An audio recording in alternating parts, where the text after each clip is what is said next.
सिझेरियननंतर मातेचा मृत्यू झाल्याची माहिती असून डॉक्टरवर या संदर्भात गुन्हा देखील दाखल करण्यात आला. प्रसूतीनंतर उपचारात हलगर्जीपणा केल्याचा कुटुंबियांचा आरोप आहे. डॉक्टरवर गुन्हा दाखल करा. छत्रपती संभाजीनगर मधील हा प्रकार आहे. छत्रपती संभाजीनगर येथील प्रसूतीनंतर उपचारात हलगर्जीपणा केल्याचा ठपका ठेवत बजाज हॉस्पिटलच्या डॉक्टर प्रेरणा आनंद देवधर यांच्या विरोधात गुन्हा दाखल करण्यात आला.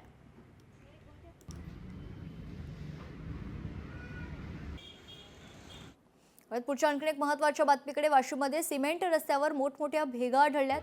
आडोळी ते सावरगाव मार्गावर मोठमोठ्या भेगा पडल्याची माहिती आहे. नव्यानं बांधलेल्या रस्त्याची दयनीय अवस्था झाली आहे. रस्ते कामाच्या गुणवत्तेवर प्रश्नचिन्ह उपस्थित होत आहेत. रस्त्याची तात्काळ दुरुस्ती करावी तसेच निकृष्ट दर्जाचं काम करणाऱ्या संबंधित ठेकेदारावर कठोर कारवाई करण्यात यावी अशी मागणी जोर धरू लागली.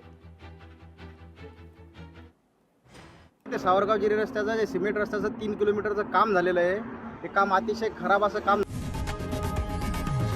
लोकशाही मराठी ऐका, पहा, जागरूक रहा.